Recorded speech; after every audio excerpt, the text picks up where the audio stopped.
I'm not feeling very well. It's pretty late, but I wanted to make a video. But I didn't really have the energy to record a video, so I figured I could just do this instead. So today I have decided to read some scary stories for you guys. I got these off the internet, and I wanted to do a creepypasta, but I didn't pick one out and ask the author if I could, read their story. So I got this one, or these. It's like 12. I don't know if I'll read all of them though. It's from the Huffington Post. I'll link it in the description, hopefully, if I can remember. But yeah, here we go. So, the first one is called The Cell Phone. These are all pretty short, so. A couple of months ago, my friend's cousin, a single mother, bought a new cell phone. After a long day of work, she came home, placed her phone on the counter, and went to watch TV. Her son came to her and asked if he could play with her new phone. She told him not to call anyone or mess with any text messages, and he agreed. At around 11:20, she was drowsy, so she decided to tuck her son into bed and go to sleep. She walked to his room and saw that he wasn't there. She then ran over to her room to find him sleeping on her bed with the phone in his hand. Relieved, she picked up her phone back from his hand to inspect it. Browsing through it, she noticed only minor changes such as a new background, banner, etc. But then she opened her saved images. She began deleting the pictures he had taken until only one new picture remained. When she first saw it, she was in disbelief. It was her son sleeping on her bed, but the picture was taken by someone else above him, and it showed the left half of an elderly woman's face. I didn't read these beforehand. Personally, I think that one would have been scarier if they had left out the fact that it was an elder woman. I think it would have been more frightening to imagine, a younger person. Just my opinion. Sorry, hold on. I'm not actually at my desk this time. I'm in my bed, so I'm sorry if it's a little bit louder. I didn't have the energy to record at my desk. Okay, so this next one, hold on a second. This next one is called The Ghost Bro. My house was built in 1904. It was a single family home, wood frame setting on a concrete block foundation. I have been living here for about 12 years. Of all the weird things that my siblings and me have ever seen or heard in this house, this one event is my favorite. This happened to my brother about 10 years ago. My brother and his friends had started a garage band playing mostly Spanish rock, alternative music, but in Spanish. His friends could get together only on Sunday afternoons. They would practice into the early evening, and they would usually call it quits by 8 p.m. This was the time I usually showed up and went to bed, because I worked the graveyard shift. This happened in late fall, so the days were getting shorter. They just finished a long session when the decision to head to someone else's house came about. My brother handed his car keys to his buddy so they could load up the equipment. Everyone had filed out of the basement, but the tricky part was that they needed to walk all the way to the back of the basement, up the back stairs, through the kitchen doorway, down into the living room, and out into the front porch. Everyone was outside sitting in my brother's truck waiting for him. My brother was walking back up the stairs when he remembered that he had left his pancakes in a to-go container sitting on a speaker in the basement. He made the decision to go back. Now, the basement is not clean. With full sight lines, there had been partitions made, and now in the boiler and the main heating unit are right smack in the middle. So after my brother walks back, he's about to retrieve his food container. When out of the corner of his eye, he sees it. It is a shadowy figure, right in his peripheral vision. The feeling of dread and uneasiness washed over my brother. We had been taught that if you were in the presence of a spirit or ghost, you felt a bad vibe, to say a quick prayer or to cuss at it. My brother chose the latter, and he basically just told it, "Hey, fuck you, I don't have time for this shit." My brother started to walk to the back of the basement and briskly up the stairs, closing doors and turning off lights as he was walking out. The last light switch is on the opposite side of the front door. Luckily, the door was open, and the light from the street lamp was flooding in the living room with its amber light. My brother said he felt something at his back, but at no point did he turn around. As he flipped his last switch, the living room went dark, as did the rest of the house. As he stepped out, he pulled on the door, closing it behind him, still holding his food container in one hand as he jogged down the few porch steps. He walked towards the front gate. Our house resides far from Main Street, essentially having a large front yard but no rear garage. As he closed the gap between himself and his friend-laden truck, he kind of smiled and thought things over in his head, mad at himself for spooking out when there was no reason.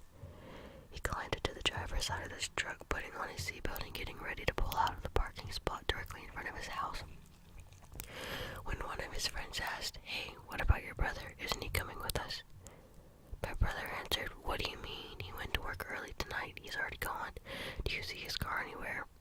The next question they asked, "So then who was walking behind you when you were leaving the house?"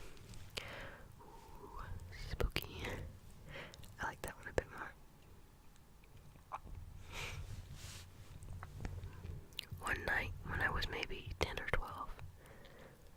10 to 12, I guess I mean. Anyway. I had trouble falling asleep. My bedroom was the entire top floor of our house, with my bed and such being on the left side and storage closets and a play area being on the right. I was laying in bed when I heard a noise from the other side of the room, and I saw a rocking horse begin to rock. It was sitting just outside one of the storage closet doors.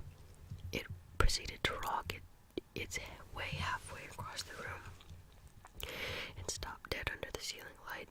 At this point, I was freaking out and just buried my head under my blankets and never peeked out again until morning. It was all confirmed to not be a dream, as the rocking horse was still in the middle of my room when I woke up. Furthermore, I got a stern reprimand from my parents for being out of my bed, playing with my toys well past my bedtime. Their bedroom was directly below the storage closet play area, and it heard the creaking of the rocking horse shuffling across the room. That was the end of that one. Was that even really scary? So really just eerie. Hold on a second.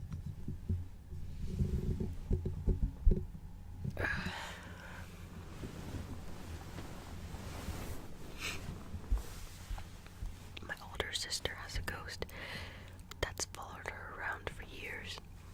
I lived with her once for about 3 months, and so much weird stuff happened in that time. All my sister would say to me when I mentioned it was that her ghost didn't like me being there.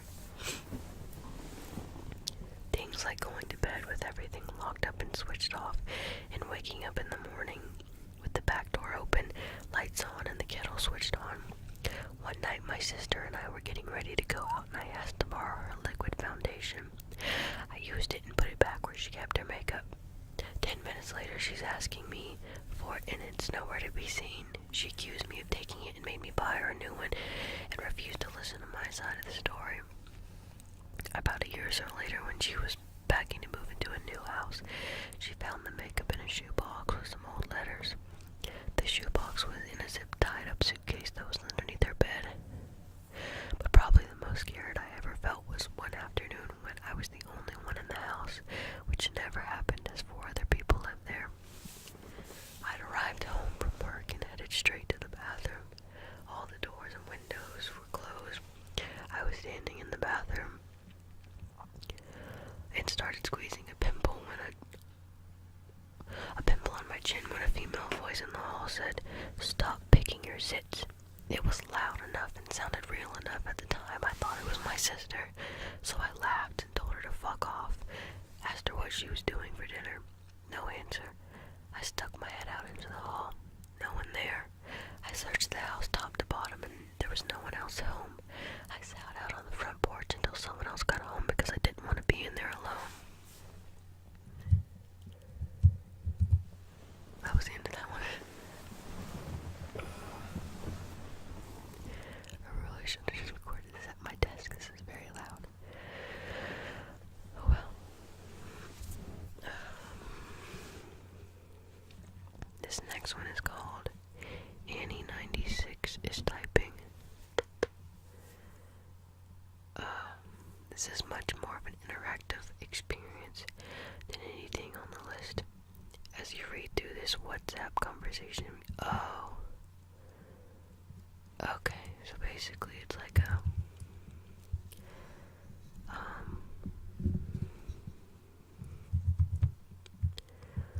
hold on, let me click on it and see if I actually want to read this one. If you've ever heard of Hooked, I guess that's what this one is kind of like. I'm sorry, my computer fan just came on, that's really loud.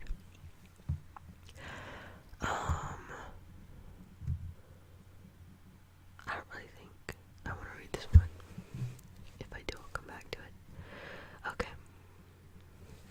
So this next one is called The Whispers.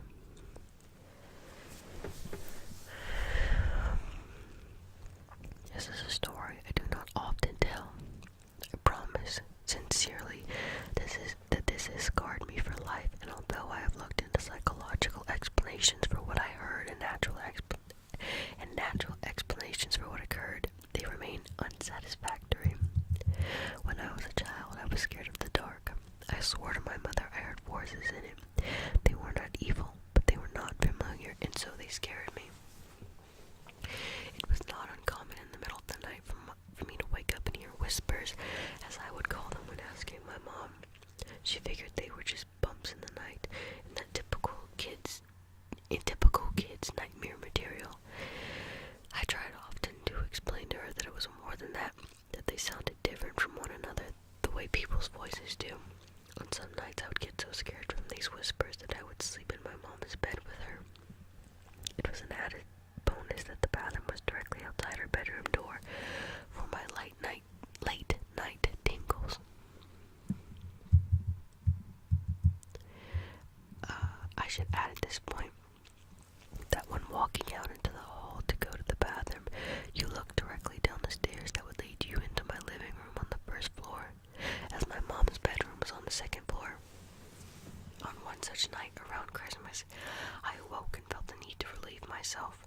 I walked out from the door and distinctly heard the phrase, "Look." And to my astonishment, a red light, almost like a spotlight, was cast upon the wall at the very bottom of the stairs. The light had no other source. It was by itself, and I was transfixed by it. Being a little kid, and it was only a few days from Christmas, I knew what this light was. It was Santa. How else could he get into my house to know I was being a good boy? I was so excited I began walking down the stairs to greet him, picking up my pace after the second step as it began to creep off the wall and fade into the darkness in my living room. That's when I heard him, a very strong, masculine voice, different from the first, not at all like my father's. Not to say he isn't masculine, but it was just distinctly different. It said, "Stop, right now, go back up those stairs." I listened, turned around, and what happened next, I'm not sure I would believe if someone had told me the same story. After reaching the top of the stairs, I heard a very loud crash that sent me running back to my mother's bed, where I jumped straight under the covers and stayed there the whole night. When we woke up the next morning, the poinsettia lights, little Christmas flower lights that glowed red, my mother had put on the railing down the stairs were pulled straight down to the bottom of the stairs, some broken from what seemed like a forceful tear. Laying in a single pile, the dry sink in my living room had fallen from the wall. My mother could explain it. My father was worried we had been the victims of a home invasion. My sister was crying. There was nothing missing. Nobody had broken in. There did not seem to be any reason this had happened. And then I saw it, and I kept quiet about it because I was so afraid that I could not force the words out of my mouth. There, on the edge of the wooden dry sink, which had been facing up, were 3 indentions where the finish on the wood had been torn, almost as if in a forceful grip. Something down there had grabbed it and threw it down. That's what the bang was. I was mortified. After that day, I never heard a single voice again. I do not like to imagine what was waiting downstairs for me that night, if it was anything at all. But I can tell you that the reality was that something had physically acted upon 2 things in my house near the bottom of that stairwell. After this, I had never heard another whisper again, which is sad, because in some ways I would like to have thanked the man that stopped me from going down those stairs.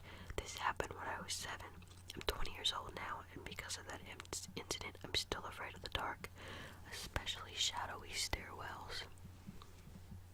Hold on a second.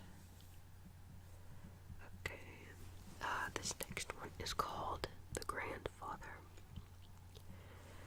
My grandfather told me the story about how one time he was sitting in a chair in front of the house when he heard his wife repeatedly calling him from inside the house. The thing is, my grandmother passed away a few years ago before that, but he told me that the voice was so pressing that he actually got up to look inside the house. And as soon as he got inside, he heard a loud crash behind him and turned to see that the chair he had been sitting in moments ago had been crushed by the cast iron gutter that fell on him. If he hadn't come inside the house, he probably would have been seriously injured. I don't know if it's paranormal or not, but every time I think about it, it sends chills down my spine. That one really isn't scary. It's kind of sweet if you think about it. It's like his wife saved him, even in, the afterlife. Okay, this next one is called The Crib Shadow. I was babysitting my niece once while I was staying at my brother's place, and they had the baby camera set up so I could see her on the little TV it came with. I was studying and I started dozing off when I heard some whispering and realized it was coming from the monitor. I initially thought it was some feedback or something, but when I looked at the TV, there was a dark shadow near my niece's crib. I have never been more terrified in my life, but the shadow was clearly there where it had not been before. I ran to my niece's room and looked around and saw nothing, but I took her the hell out of there. When I went back to the TV, the shadow was clearly gone. I told my brother what happened, and he pulled me aside and told me not to mention it to my sister-in-law because she'll freak out, but that he had seen the same thing several times now with the same whispering. They stayed in that house for about 4 more years when my niece was just learning to talk. She would tell her mom about her special friend. To this day, it scares the shit out of me. When they moved out, my brother told me my niece had become inconsolably sad because she would miss her friend. Her mom would tell her she could bring him along, but all she said was they couldn't leave the house. We have never, to this day, told her about that damn shadow, and she apparently never saw it.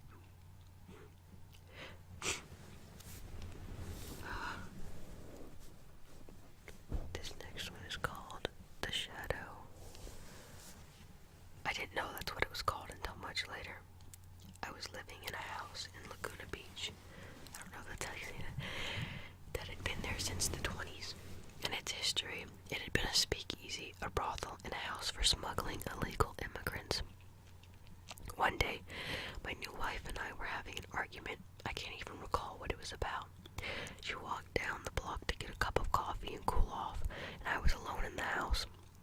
The way the place was built was incredibly haphazard. There was a bedroom and a living room on one side, then a bathroom with 2 entrances.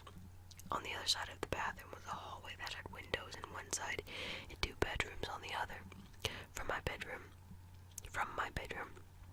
I could look across the hall into the bathroom, then through the bathroom and dresser, and I just noticed a movement at the corner of my eye and looked down there.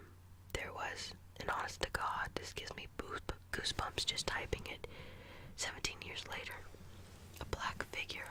It was maybe 3 feet tall and only vaguely humanoid. It looked like black scribbles, like someone had scribbled a human shape, but the scribbles moved like electricity racing.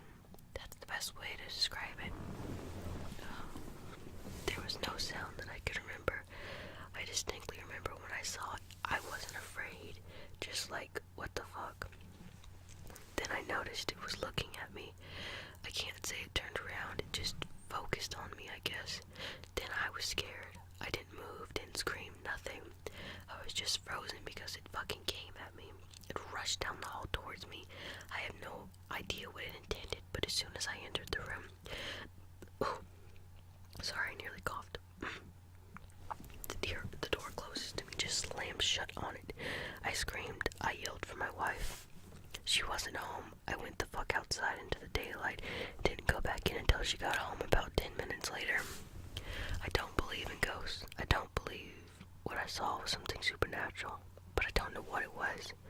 Don't know if I ever will. Hold on. So this next one is called The Princess.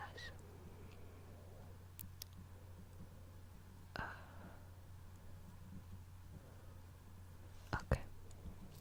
How did the princess take control of our message board? It was only for a few seconds. It didn't make any sense. Our message board wasn't a video game.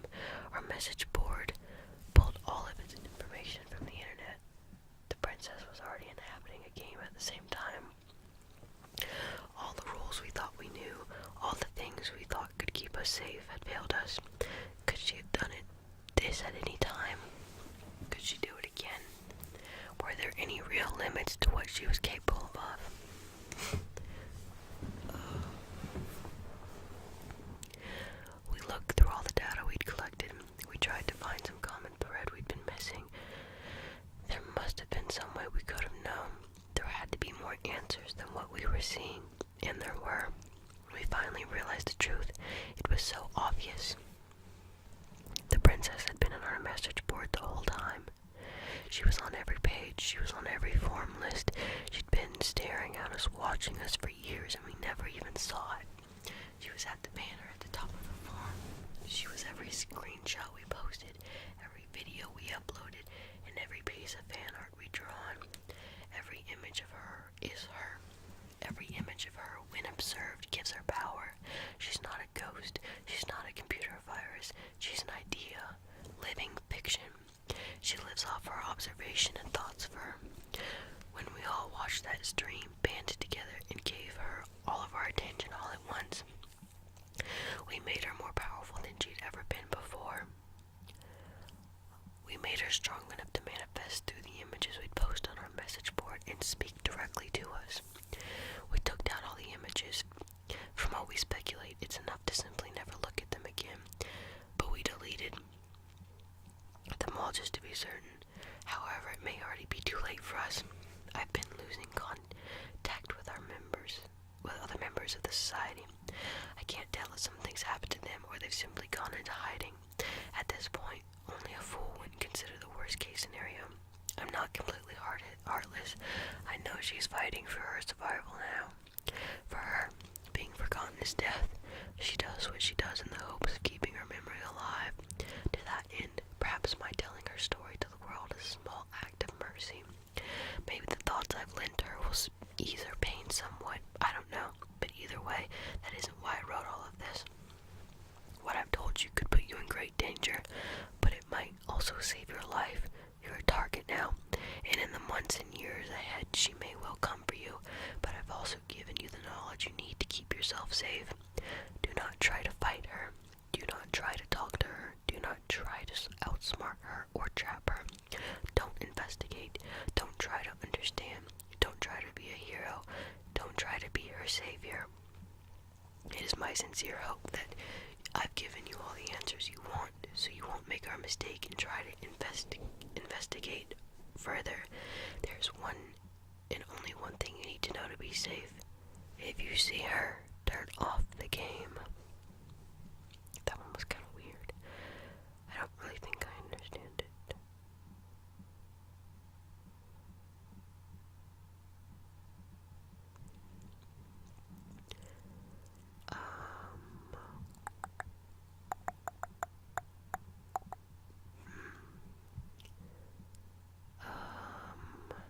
Next one's really long. I'm trying to decide if I want to read it.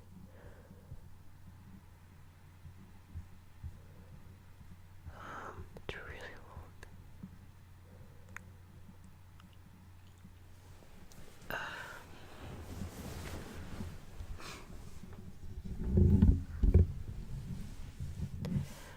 Okay.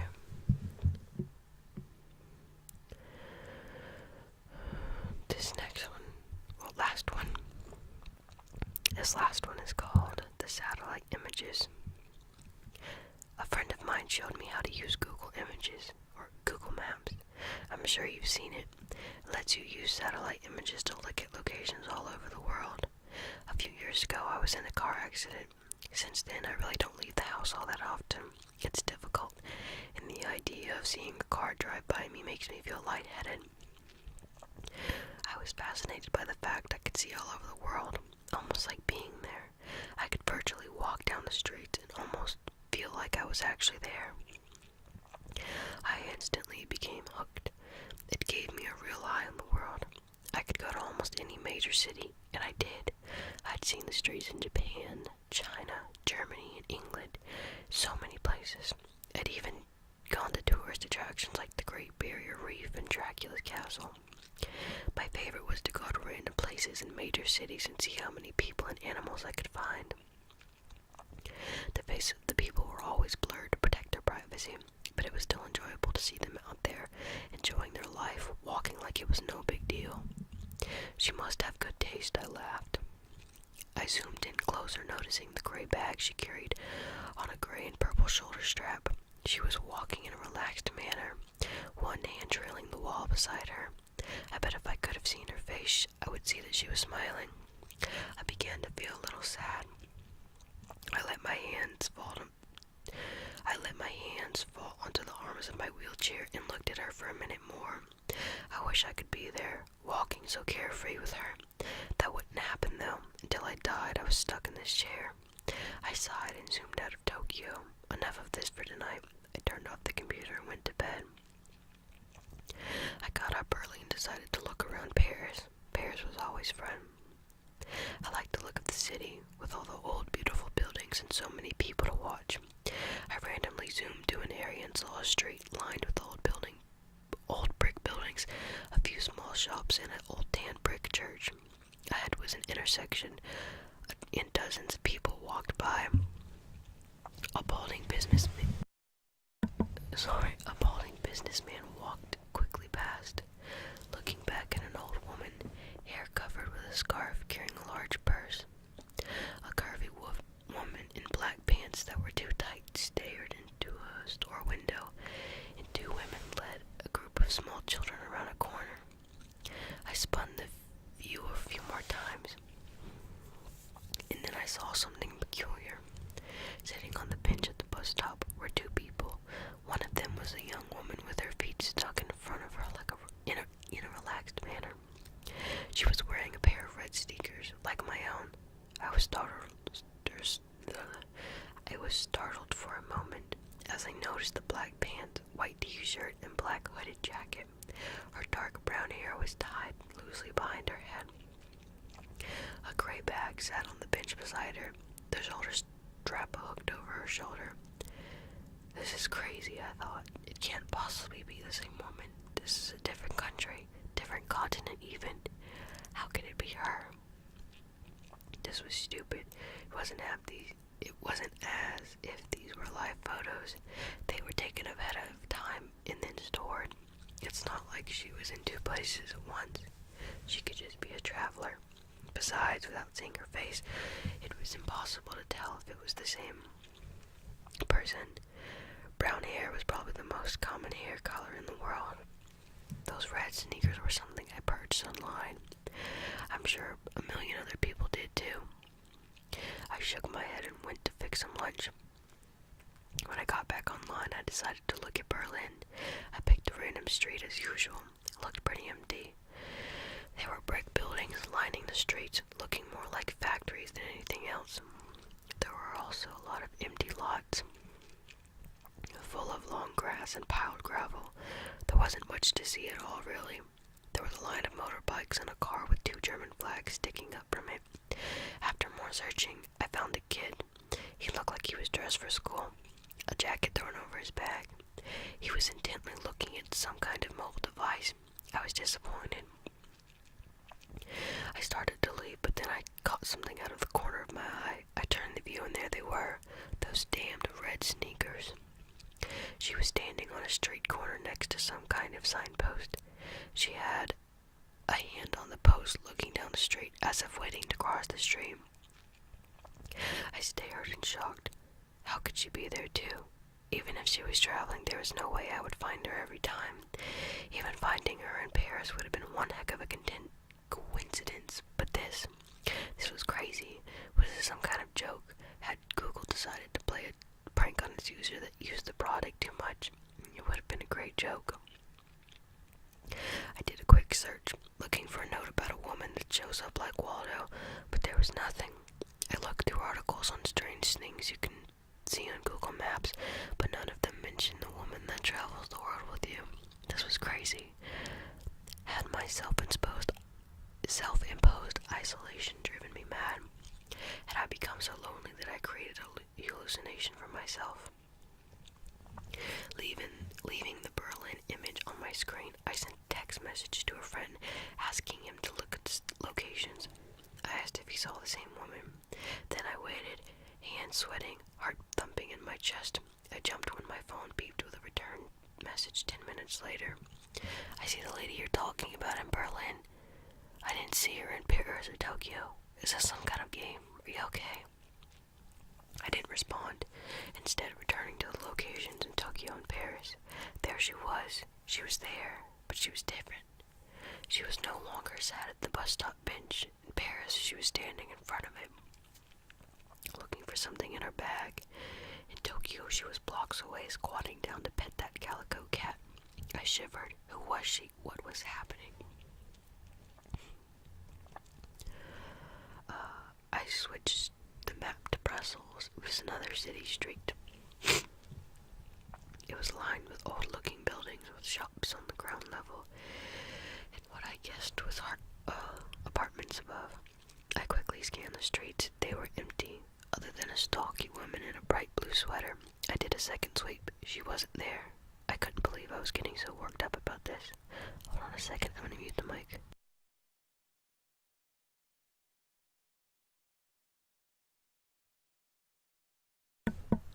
Sorry, my foot was asleep. It was nothing but a coincidence. I stopped, my eyes frozen on the screen. There was a building in front of a fork in the road, with a black ironwork framed balcony jutting from the second floor. I had seen her as I had been looking at the sidewalks. There she stood, standing on the balcony, her head tilted in the direction of the camera, almost like she was coyly looking toward me. My breath caught in my throat. I switched to Sydney. She was leaning against the wall, inside the doorway of a bright blue Carrick's pharmacy building. London showed her getting ready to step onto a red double-decker bus. Her head turned to look over her shoulder. She was everywhere I looked. She stood on a brick sidewalk on a bridge in Venice. She walked across a yellow barriered crosswalk in Zurich and in Hong Kong. And she stood between a Wing Lung bank and a McDonald's, adjusting the strap on her bag. In each picture, she came closer and closer to looking directly at me with her blurred-out face. My heart felt like a terrified bird, slamming around in my chest. I couldn't catch my breath. I wasn't sure what to do. I couldn't call the police. Should I send screenshots to Google? I clenched my fist tightly and closed my eyes. Who was she? Was she following me? Was I following her? I wish I could see the expression on her face, know what she saw when she looked at me. I to get out of the chair and run. Why is it that the only thing that made me feel free again was the thing that made me feel even more trapped? I had to know. I typed in the name of my town and zoomed into a random street. It was only a couple miles from my house. The gates of the city park were shown in the clarity of daylight despite it being night here. There she was. There she was. She was only a few miles from my house, standing under the ironwork arch that stated the name of the park. She looked directly at the camera, directly at me. I feel like I might throw up. She was near me, and she was watching me. She was coming for me. What did she want? I typed in the name of the apartment complex where I live. I could see the outside of the building. The parking lot was full of cars. There were a few blurred out children on the playground. I searched everywhere for her. She wasn't in the parking lot or on the sidewalks, not hiding between the buildings or standing in the playground. I even scanned in each of the cars, behind the bushes, in each of the blurred windows. She wasn't there. I curled tightly around myself and laid my head down the desk. This place was safe. I didn't leave the apartment anyway. I would never use Google Maps again. I would never see her again. She could stay at the park for all I cared. I smiled to myself and was surprised to find a tear slipping down my face. I'm safe, I said to myself in a whisper. It felt good to hear it out loud. I'm safe. As I said it, there was a knock at the door. A chill ran down my spine. I had a camera hooked to my computer that showed me who was at the door, which made it easier for my mobility issues. I slowly reached for the control to show myself who was outside, but my hand trembled furiously.